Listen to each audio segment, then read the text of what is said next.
Ever wondered why some kitchens make you excited to put on your apron and others leave you feeling a bit, well, unappetized? While many factors contribute to a good kitchen layout, the sink placement is critical to get right.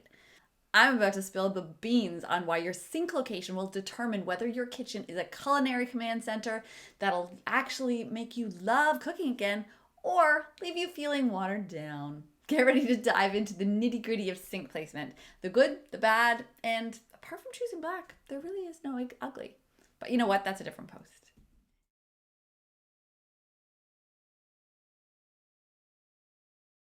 Kitchen design trends have changed dramatically over the past 30 years, and while I agree with many of the popular choices today, there's just one I cannot get behind. Everybody wants to have a sleek, sprawling kitchen island serving as the centerpiece of their culinary haven. And for many homes with enough room, I am 100% behind this movement. An island is an incredibly functional piece for many reasons and a beautiful aesthetic feature too. Where many people go wrong is with the thinking that their kitchen vista should include a perfectly symmetrical back wall adorned with a show-stopping 8-burner stove right in the middle. And directly in front of that should be your sprawling island, with an equally symmetrical sink bringing some shiny bling to the very center of the vignette. We've all seen them, and we are unable to prevent the little sigh of envy that follows. But before you leap headfirst into the trendy sink in the island craze, let's hit the pause button. While it might seem like a dazzling design choice at first glance, there are some real-world reasons to reconsider this kitchen layout. Join me as I take a closer look at why you might want to think twice before installing that sink smack dab in the center of your island. Let's dive in. Why you should avoid having your kitchen sink in your island or peninsula. Here are my top 5 reasons. Number 1, your sink is a dirty work zone. The sink is where you wash all the yucky stuff. It's where you throw your turkey to get all the bits out of it before you stick it in the roasting pan. It's where you dump your pots and pans that need to be washed after you pour the sauce on your freshly cooked pasta. It's where you get up to your elbows with steel wool, scraping the burnt stuff off your cast iron pans.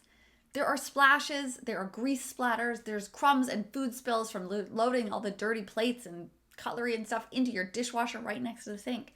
There are dirty dishes piled up on one side, or at least there are in my house, and freshly clean ones piled up to drip dry on the other side. And while you're standing there, bending over the sink, way down there, making all the noises and scraping everything off, banging all the pots and pans, and all rubbing your carburetor probably too, who's sitting directly in front of you at the other side of the island trying to enjoy a pleasant experience? Your family or your guests, of course, mere inches from the messy, dirty chaos.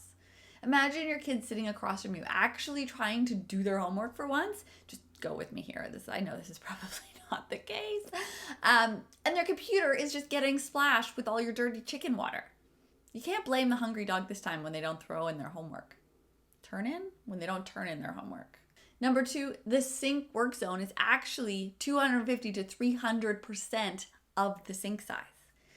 I saw a recent Instagram post of a gorgeous, sprawling kitchen so big that it had a pair of separate, full-size, sub-zero fridge and freezer on either side of the massive wolf range, of course, in perfect symmetry. And there was a comment, one of thousands of comments, that there was maybe not a lot of prep space on that back wall with the way that it was set up and it was framing the back of the stove. And the post owner's response was, well, with a 17-foot island, we're really not hurting for prep space. Wow. Thanks, Julia. That comment is really helpful for the rest of us whose kitchens are not the size of Mexico. Our islands are more like this one here, perhaps 6 to 7 feet long, maybe 8 if we're lucky, and maybe with a little bit of extra storage at the back side and hopefully some seating on the other side too. So the issue with this very reasonable sized island with a sink in the middle is that all these gorgeous photos are always staged, right? In every magazine, every Pinterest shot, everything on Instagram, it's always staged to look like that, and they never are based on reality because there's never a bottle of dish soap or not even hand soap or a towel or a coffee cup that needs to be loaded into the dishwasher. So, okay, you say, duh, so what? What does that mean, Karen? Well, if you don't see all the dirty dishes on the one side and the clean dishes on the other side, and also just the other stuff that gets added, which, is also absent from your floor plans, by the way. Nobody ever accounts for that. Nobody ever puts in the little dish rack and stuff into your floor plans, but you should be. But so when you don't see all of that stuff, it looks like your island has lots of space surrounding the sink. You think you have lots of prep space left, but once you add in those realities of life into your kitchen, you quickly find out that you're not actually left with any practical prep space at all because it's taken up with all those dishes. And that's the misnomer. That's the misunderstanding that people have, right? Because they see these perfect floor plans and they see these perfect images and it looks like you've got all this prep space, but you're not thinking about what's actually going to fill up the space there. So if you look at just a 6 to 7 foot island and you've got your, say, 2.5 foot sink in the middle on a 3 foot cabinet, you've only got 24 inches on either side. One side's going to be your dishwasher. The other side is probably going to be all the clean dishes that gather up on top. I mean, doesn't everybody do that? Am I the only one who washes a pot and puts it in some sort of drying rack so that it can drip dry? Right? Does that not make sense? If your whole island is taken up with all of your dishes in your wash station, where are you going to do the prep? Probably right behind you. And so instead of you standing at the island where you can actually see people on the other side and engage with them while you're chopping and washing vegetables, whatever it is you're making, you're going to you're facing the other way with your back to them and a big old upper cabinet right in your face. So you can't lean over all the way. You can't properly see underneath. What a pain. Who wants to work like that? So why would you prioritize a messy sink zone over a much cleaner and social prep zone for your island?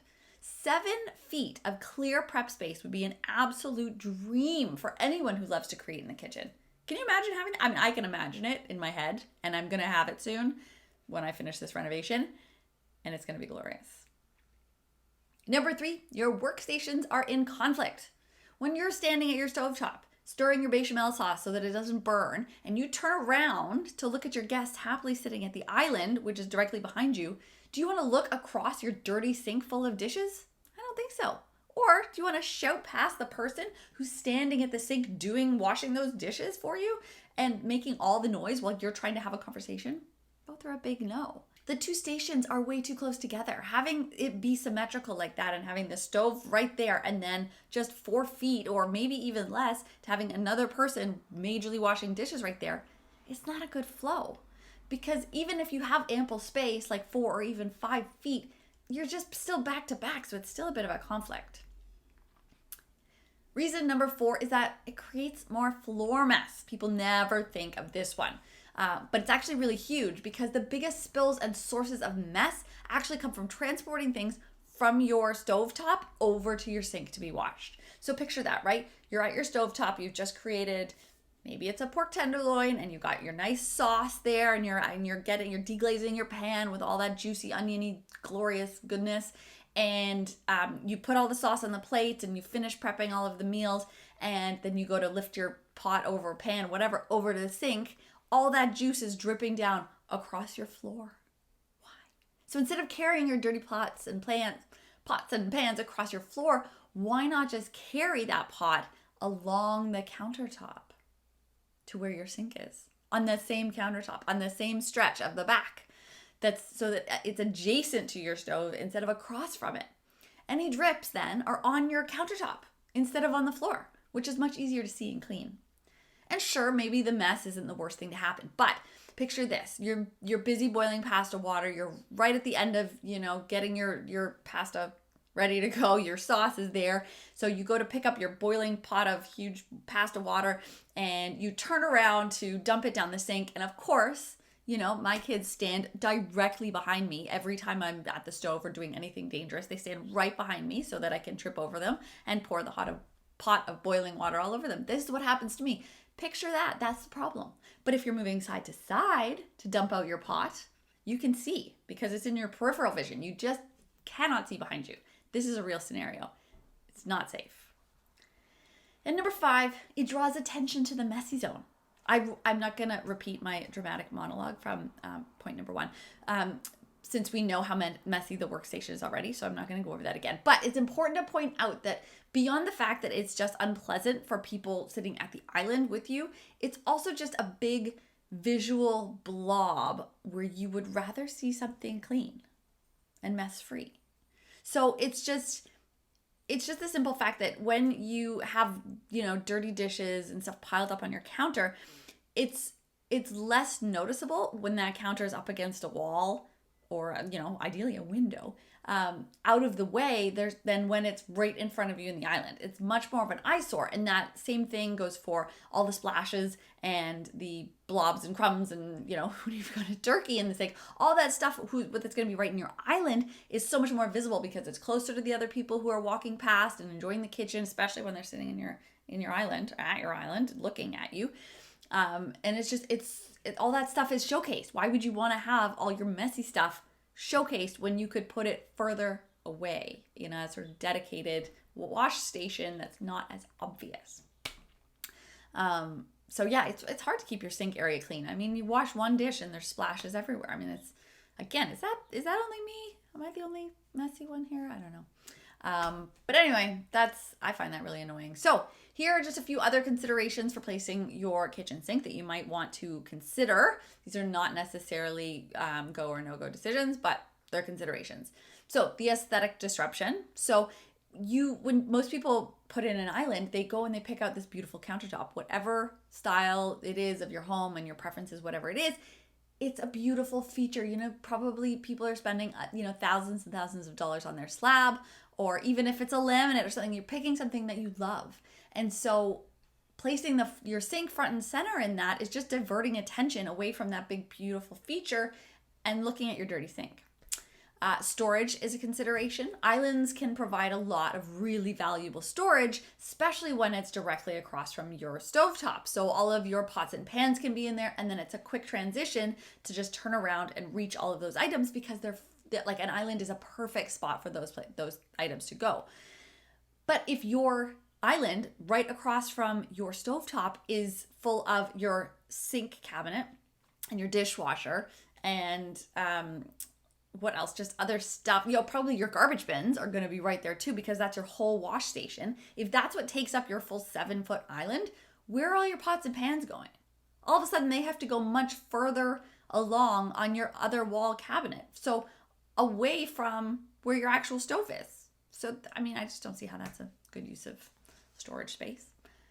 Resale value, it's not for everybody. And I believe fully that this trend is going to be something that future homeowners say, gosh, why did everybody do that? Because they're going to see, people are going to go in, they're going to start living in this layout, and they're going to see just how not functional it really is.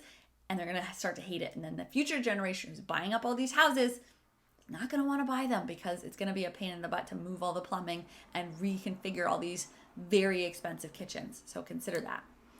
And on that note, plumbing, I mean, if you don't have the plumbing in an island right now, which you probably, most people don't because people didn't do that before, that's just an extra expense that you've got to do and spend. So if you were going to spend anything, I would spend to just upgrade the location overall, upgrade the your overall layout, but I wouldn't put it in the sink and spend money on that. If you were just had to think about it from a perspective of the plumbing expense, I'd probably put that elsewhere.